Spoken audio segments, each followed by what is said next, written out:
Hello, everyone. Welcome to another edition of Webinar Wednesday.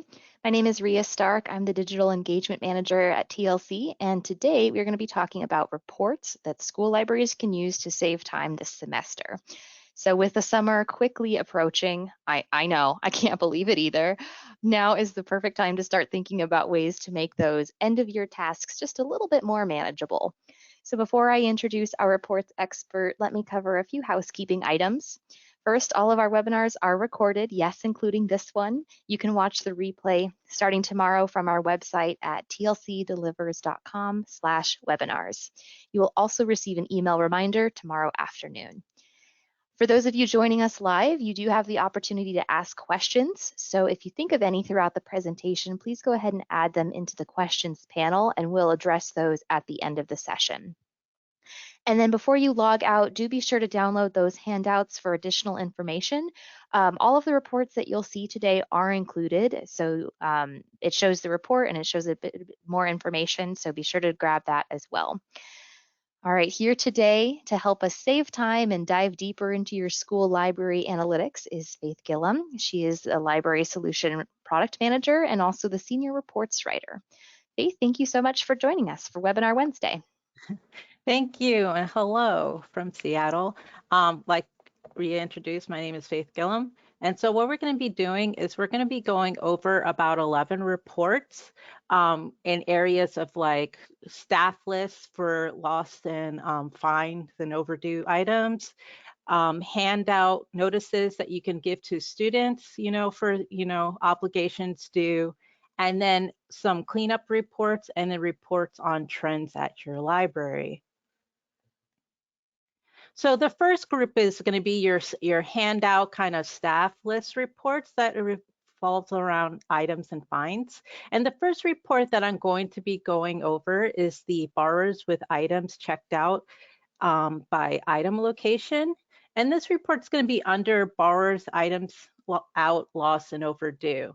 And so I'm going to log into Ls2 reports as my authoring user, just because that's my preferred. And so what we're going to be doing is I'm going to be showcasing these reports for you. And so this first report here, like I said, it's going to be a handout.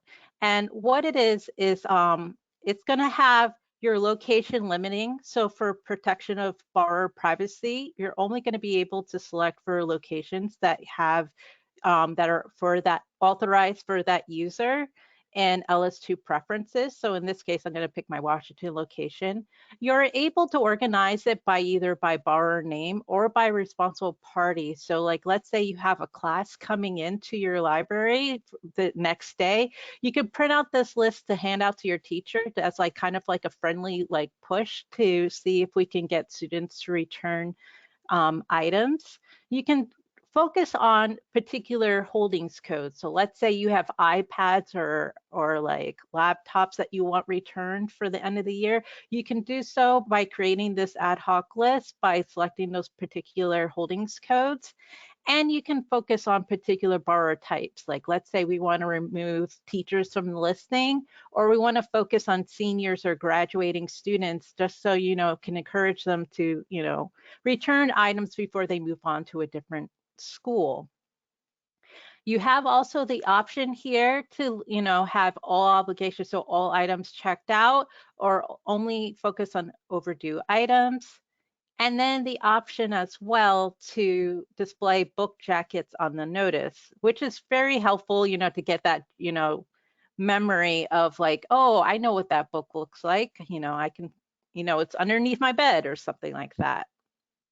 So I'm going to quickly run that here. And so as you can see here, you have it grouped by the borrower here under the responsible party, because I have it grouped that way.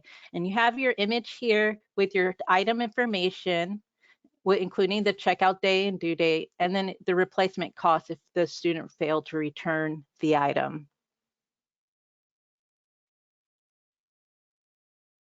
The next report that I'm going to be going over is also going to be similar in vein, but this is also going to include fines, and it's the borrowers and items checked out, loss, and fines by responsible parties, and it's located under the schools notices directory. And so I'm going to quickly run that. And so this report, like the previous one, it's going to have that location limiting, so you can only select locations, that you are authorized to. You have, again, you can limit to a specific borrower here and specific responsible parties. And you have the option to include items checked out or only overdue, lost items, and fines. So when you run that here, again, it's going to be another list format. You don't have the option for the book jacket here, but that's because there's a lot more information here. As you have the holdings code information, full shelf location, because of the fines, you're going to have the fine list type here, as well as the marking of items out, whether if it's overdue versus checked out.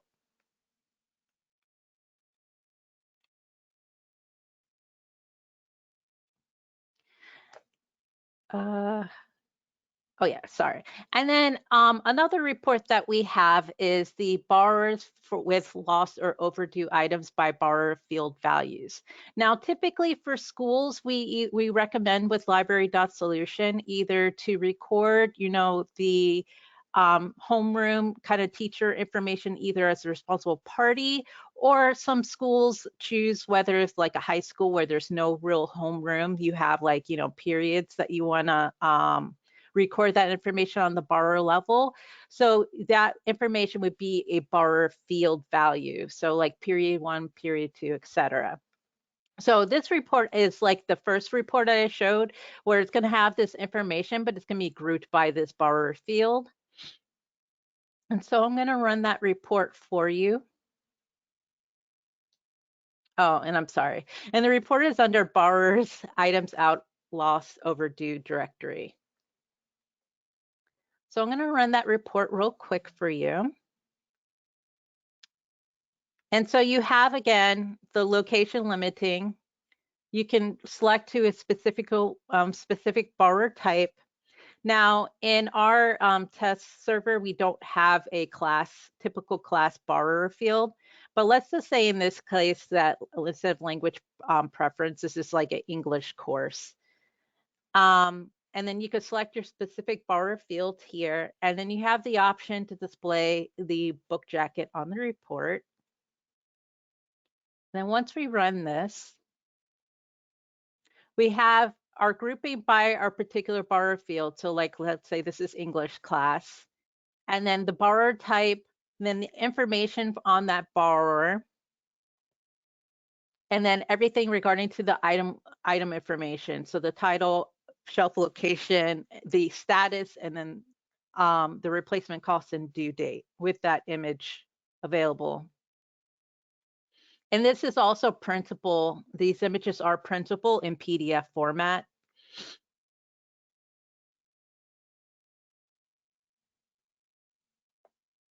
And so then now, like we have our, kind of our push notification list that we can give to staff and teachers. We also have available printable handout notices that can be sent to individual students that can be grouped by the responsible party or just as for the entire grade. Given that a lot of, we do offer various ways of notifying borrowers, either by email or SMN text, paper may not be your default, notification method for your students. However, this can be just like in addition to that in case like your email gets, filtered out into as a junk mail or something like that. And so the first report that I'm going to be showcasing is one of our like several reports that are kind of, printed with overdue and fine information, but with the regards of like only printing utilizing half sheet to save paper. And I'll show you how to print it as well as when I'm running the report. The report is located under schools and notices, and it's going to display fines and overdues on a single notice. Like I said, it's going to be printable as a half sheet, and it also breaks per student, a page break per student, and it could be sorted by responsible party, so you can organize your students by class.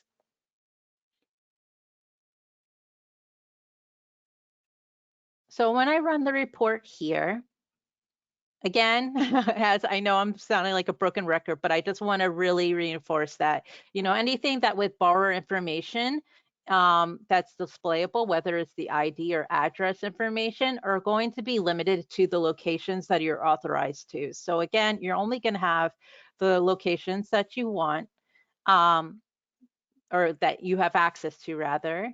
And then, like I said before, you can either organize it by responsible party, then borrower name, or by borrower name. For further privacy, you have the option to display the borrower ID or not, like in case, you have younger students where they get this paper and then they like throw it on the floor or something. You don't want somebody else have access to the ID. You have that, ability to hide it here. And let's say you also don't necessarily want to frighten your students by showing a replacement cost of like $25 for a book. You can also have the option here to hide that. So I'm going to run it.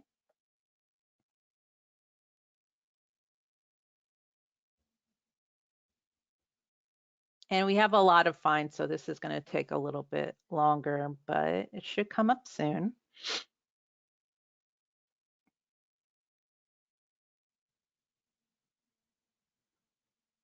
Okay.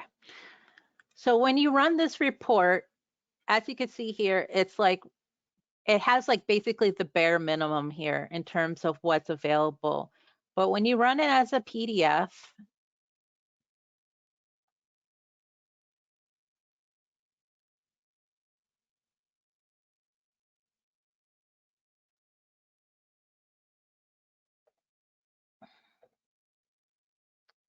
when it decides to show, you'll have options inside of Adobe PDF for how to print this as a half sheet.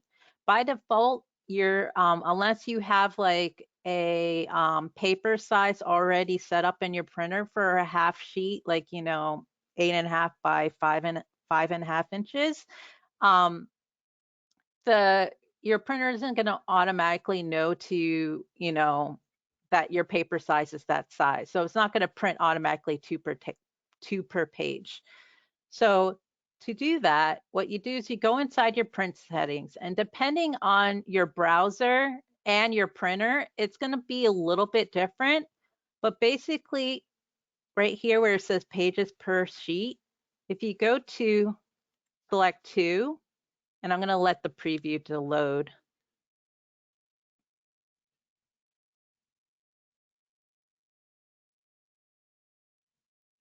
Come on.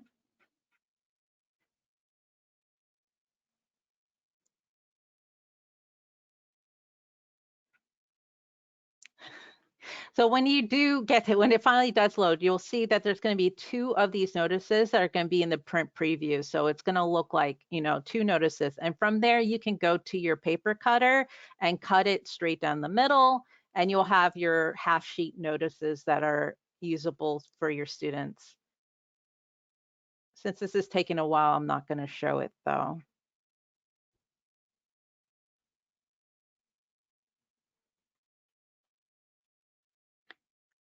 We also have, in addition to half sheet notices, we also have quarter sheet, which is within the same vein. It's just going to be a very thin strip of paper, and you just say instead of 2 per sheet, it will be 4 per sheet.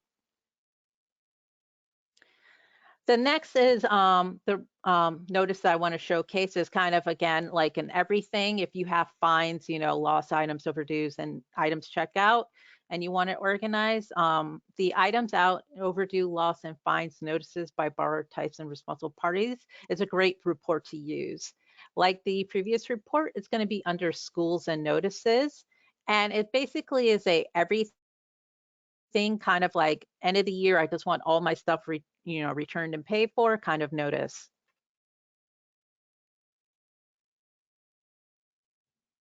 So here you can specify if you only want overdue items lost and fines, or you can have all items out overdue. Loss and fines, you have, again, your location limited selection of locations. You can filter to specific borrower types if you want to omit staff. And you can also focus on responsible parties here. And you could choose whether if you want to organize by borrower type or responsible party. depending on your situation for your school. And when you run it, again, it's going to look like some of the other reports where you're going to have your item information here of everything related. Fines aren't always going to necessarily have this item information around it. But for your items out, you're always going to have like your holdings code, shelf location, the checkout date, and due date.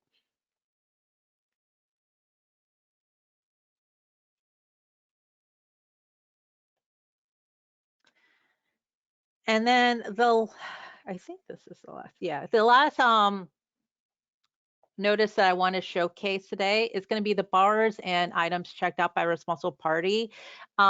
This is kind of like more favored for like your elementary school level kind of students, not because it doesn't really revolve around fines. So it's just going to be your items that are overdue or checked out. And it's also going to be allow you the option to kind of like hide the borrower ID, hide the replacement costs, and give you the option to display the book jackets to help get these items returned to you. So like the previous ones, you have these similar prompts. In this case, this one's a little bit different where you can just enter in the barcode of your responsible party if you want to print for a whole entire class. And then I'm going to run it right now for you. I'm going to select no for these just to show you. And so here we have our basic information, under the teacher here, and have my student, and then the image of the item, the title of the item, and then the information on that item. So, author, shelf location, checkout date, due date, and status. So now that you have all your, overdue notices and fine notices printed out, next thing that you can think about is maybe like cleaning up your collection, like, things that have been lost for a very long time that, either have been paid off or they've been claims returned, something like that. So something that you can help like curate lists that your staff people can like look at the stacks or anything of that kind of workflow. And so the first report is going to be the items with statuses and linked borrowers by holdings codes. And this report is going to be under items entitled lists. And so I'm going to run that real quick. And so in this report, because you have the option to show link bars again, you're going to have a short list of locations that you can select from. But here, as you can see, you have a list of various statuses that you can choose from. So if you only want to focus on your lost items to see, and lost and missing items, to see if we can weed those and delete them out of our collection, we can do so. And again, you can have the option to display the borrower ID and borrower name that's associated with this item if that's something you're interested in. So I go in and I'm gonna, and I pick my dates and I'm gonna run this report. And so from here, everything is going to be organized based off of shelf location. So everything for the holdings code then based off the shelf location here in order. And then from here, we can look at when this item was marked lost, see what the status is. We can, like I said before, we can check the stacks based on the shelf location and stuff and see if we want to, remove these items.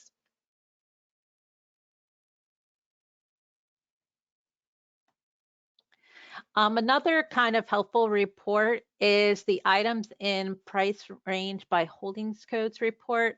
This is a great report. By default, the fines that are generated by library.solution are going to be using the price information on the local holdings field. If that information is not available, then what we use is a default replacement cost and fine information based off of the holdings code the item resides in. But that may be, higher or lower depending of the actual price value of the item. So it's a great way. It's a great it's really important to make sure that those numbers are correct. Or if you have a situation where you're cataloging a bunch of items and you accidentally slip a decimal point and it becomes like 999 versus like, 999. This is a report that will allow you to kind of clean up those items. Oh, so the report is going to be located under items entitled list, and I'm going to run it real quick for you to see. So in here, unlike the other ones, as you could see before, I have access to all my locations. So if you want to compare notes between locations for whatever reason, or let's say you're a central cataloger, you can access all your owning locations or all your locations available. You also have the option, instead of individual holdings codes, to select for entire owning collections. That way you don't have, like, let's say you have 1,000 different locations across your school system. You don't have to select, 1,000 different DVD collections. And then you have a price range that you can consider. So like, say I want to capture things without a price, I could just put 0 and 0 here.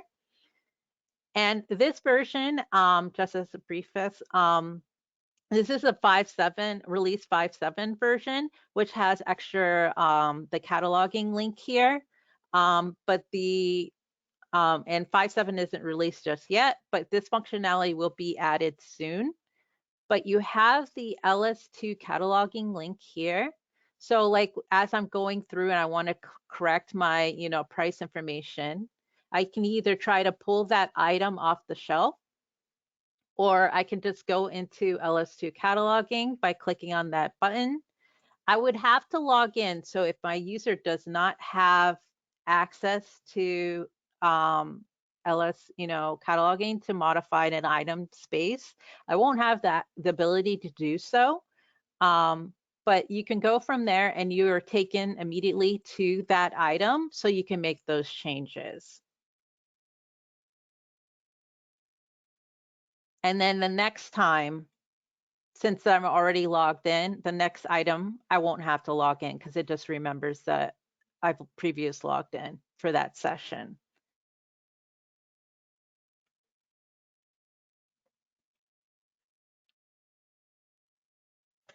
And then my last group of reports that I want to showcase today, it's like reports that are going to help you identify trends at your library.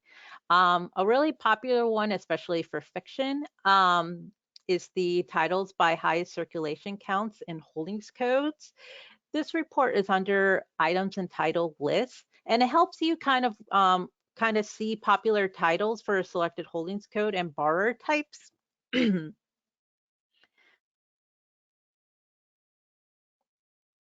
And so from here, again, because you don't have any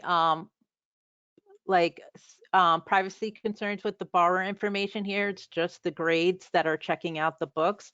You have access to other people's locations if you want to compare notes between like other high schools or other middle schools in your system. From there, you can select, the holdings codes that you want to focus on looking at, the borrower types for that that you want to look at, whether if it's be all students or a specific grade. You can specify the number of titles returned and the option of whether or not of including auto renewals. Like, let's say you're only interested, like you have auto renewals turned on and you're only interested in borrowers that actually come into the library to renew their item because they're really into the book versus them forgetting about the book. You can select a date range that you want to focus on. So if you want to focus on for just this year or the previous 5 years, you can do so. And then when you run the report, you're going to get a list of these items that meet that criteria broken down by holdings code if you select multiple ones. From here, you can get the trend of like the circulations and the date range that's selected. But you also have the comparison of the total circulation of the lifetime circulation of these items on this title. So like you could see if it's recently trending or if it's always been a really popular book. From there, you can also see things like maybe through the titles, like, possible themes that are similar, and you can look into that, or even popular authors. So like in this case, Moore Christopher has the top one and number one and number three spot, and the popular titles being checked out for this particular location.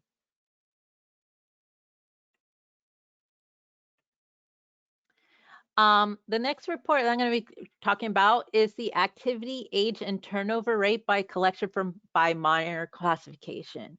And this is mainly for your nonfiction items, whether if it's Dewey or LC.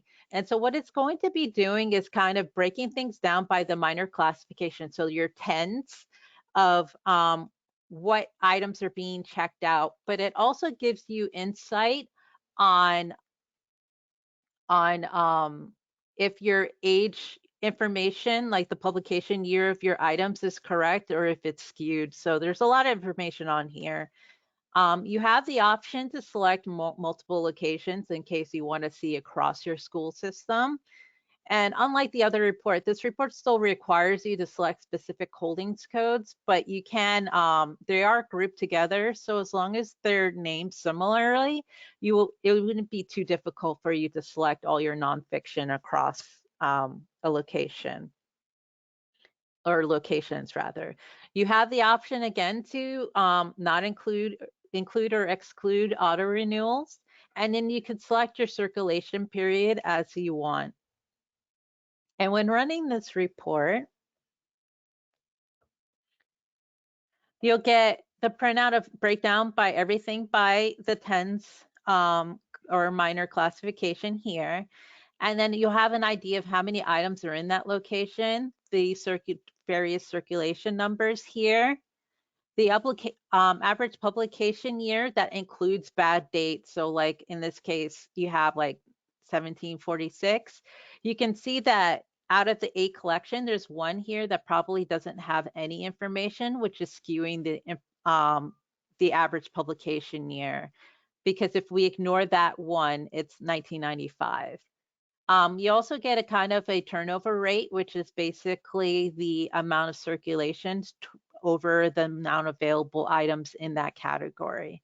As from here, you can see particular sections of your nonfiction collection that is particularly popular, or things that have maybe too many books that aren't getting much utilization.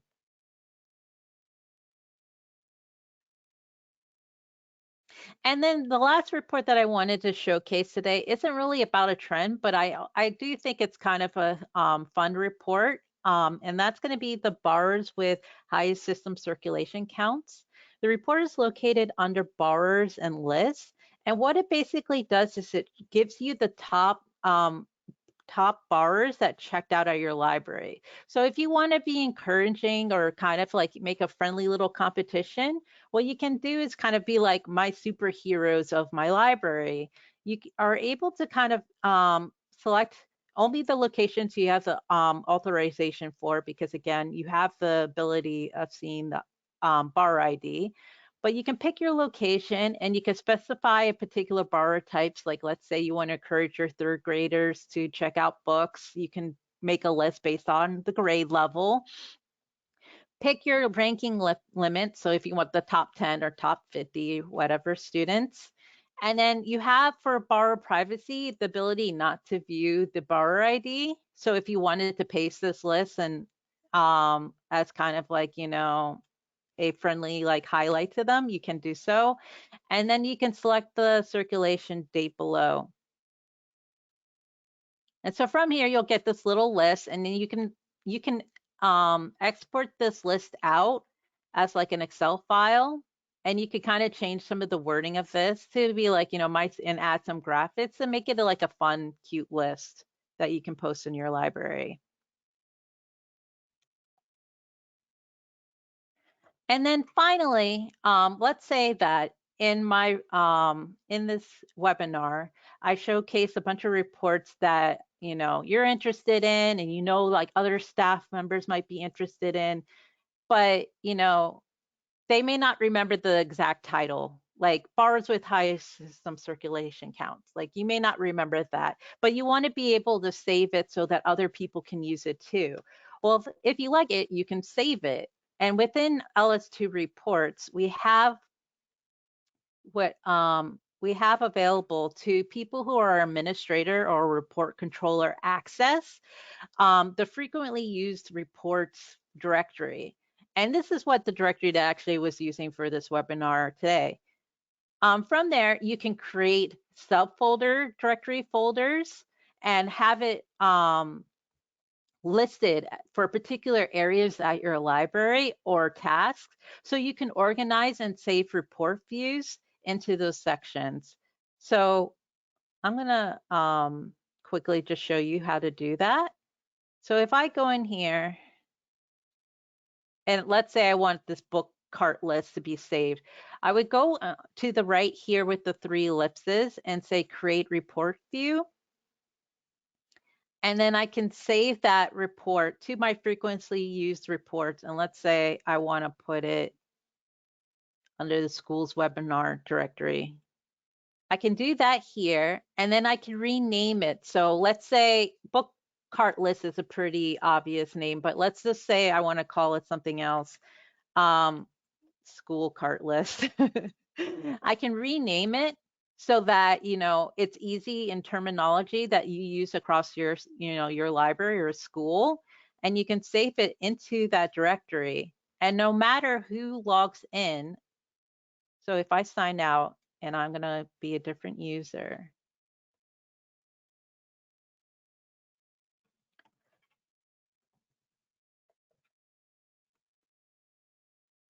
so no matter who you are, you're able to locate that report, school cart list, and I know when to run it. Now, you can also provide more information on there. So like, I believe it's under here. So under properties, you can have like a description here for each of the folders, or even on the report descriptions themselves. You can just write a little note of like what this is intended for, if there needs to be further clarification or printing instructions, such like that.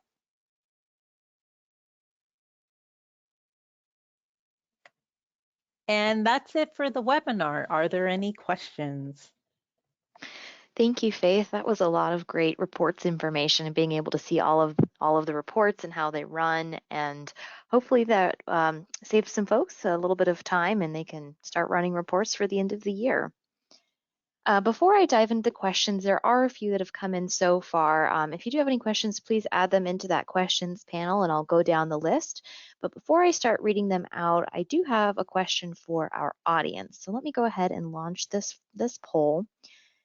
And we like to ask this at the end of all of our webinars, which is, would you like us to reach out to you for more information? So especially for anyone who's maybe not using TLC software and saw some reports that you might be interested in and would like to know how you can run them in your system, go ahead and hit that yes, please contact me button. If you have a question that's more specific to your own library or how you're currently processing reports, you may want to submit a support ticket, but let us know. We'll leave that poll open for just a moment. So Faith, our first question today starts as a comment. So I'm going to read the comment and then ask a follow-up. So the reports page that this person used looks different than what you were showing. Is there a way to change or update the version they're using? This one looks much easier to use. So first, can you please speak to what environment you were using to run your reports in today? Okay, so I'm using Chrome, but in terms of this like user interface, this is actually Cognos 11, which is available for library.solution customers 552 and forward. So if you're not on that LS version, you're not going to have this same interface. Okay, so it's possible that they're on probably a different version. So if that is the case, what would be the best way to upgrade into the latest version? If you create a support ticket for an upgrade, if you want to say you want to be migrated to version 5x, somebody will reach out and basically walk you through the particular steps, because there's a lot of involvement from going from 4x environment. My guess is she's on the older version, but there's some like server requirements and other things that you have to kind of like look into to see if you meet that criteria for an upgrade. Would you be able to speak to maybe some of the difference between that 4x reports functionality and 5x, just kind of at a brief high level? So let me see if oops. Oh no, my computer was not happy. Yes, I know. It always happens on presentation day. Yes. All the updates. So 4x works best with IE, but IE, because it's, defunct, they don't want me to use IE. So let's see if I have the old version here. Okay.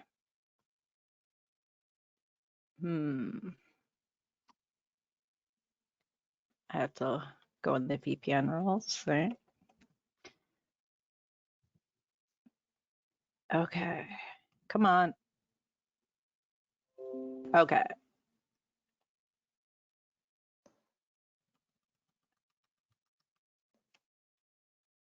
I'm pretty sure this is the version you're used to. Let me make this full screen.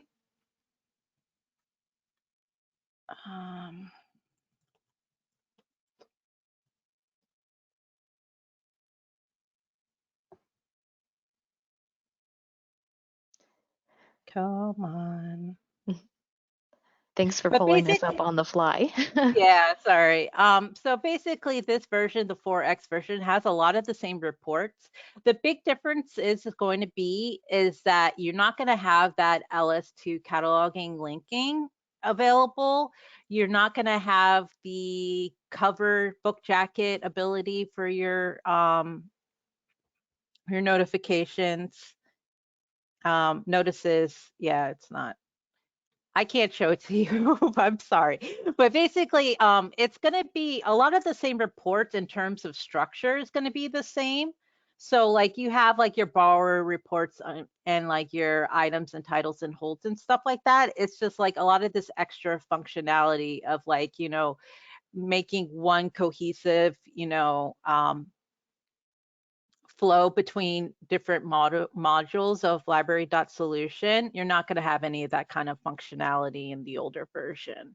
But in terms of like some of the reports of like the notice reports and such like that, you're going to still have a lot of these same reports. You're just not going to have some of the extra, goodies like the book jackets, if that helps.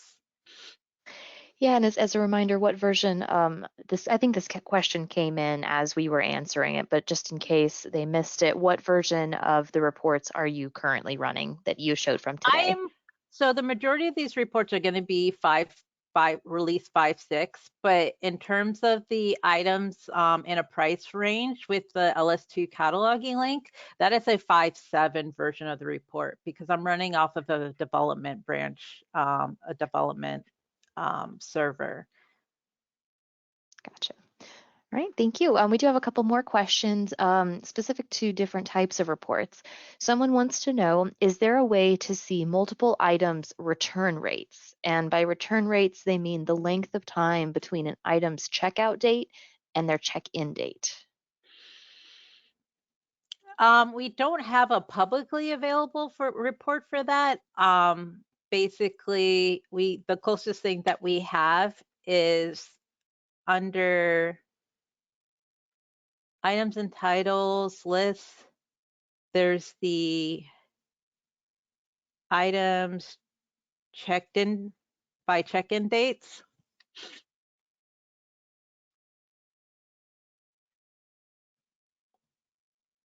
This one, I get a bunch of stuff. So from here, you can get the items of when they were checked in, but it doesn't give you any information of how long they've been checked out.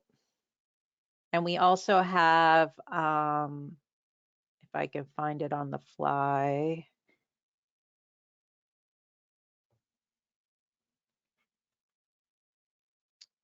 Um,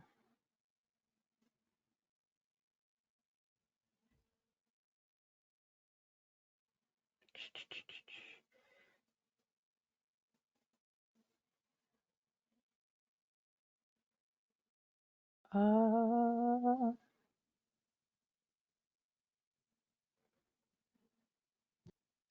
I know we're yeah, asking you to find a report right on the spot.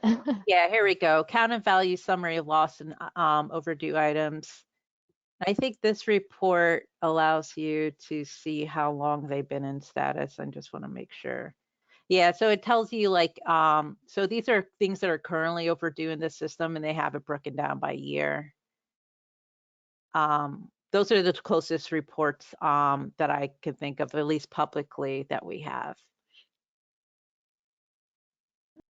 And can you speak to maybe the report authoring options for being able to do non-public reports? So you can either put in, so in general, if there's a custom report out there that was already written, we do provide that free of charge. For new requests or things that are tailored specifically for a particular library or school, we do either I create the report by authoring it, and that's usually like a $50 charge, or if you're interested in authoring yourself, you can purchase an authoring license. However, that is going to require kind of a learning curve in terms of you need to be familiar with not only Cognos, which is this interface, but you also need to know SQL at this time to create your own reports. Okay, so there is an option to be able to get more of those custom reports. It just might require an extra step or two to be able to get there. Yeah, I mean, most of these reports, we do have like some kind of version that probably would be able to give you. It just, you just need to, create a support ticket and, it will get assigned to my board and I can kind of review it in further detail of what you're looking for to see if we have something that we can provide.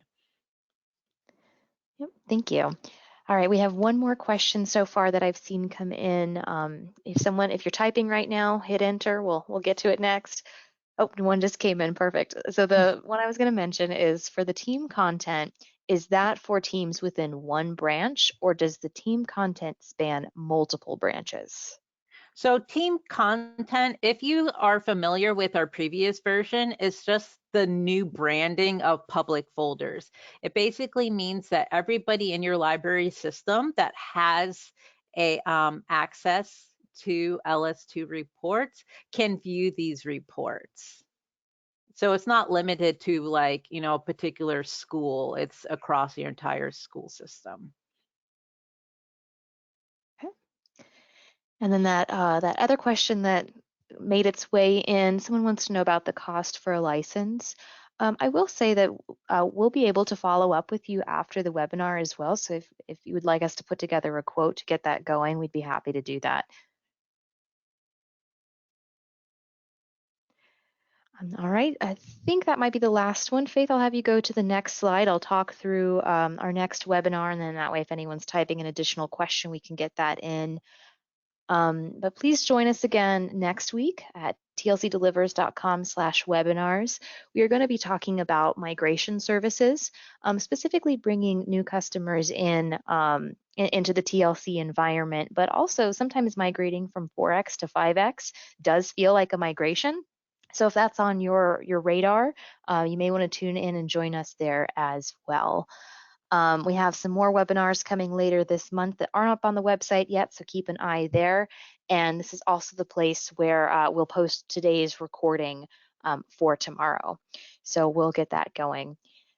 All right, that is the last of the questions. I did see the confirmation. We'll be sure to send that quote over to you at that email address. And otherwise, Faith, any final thoughts on reports for school libraries?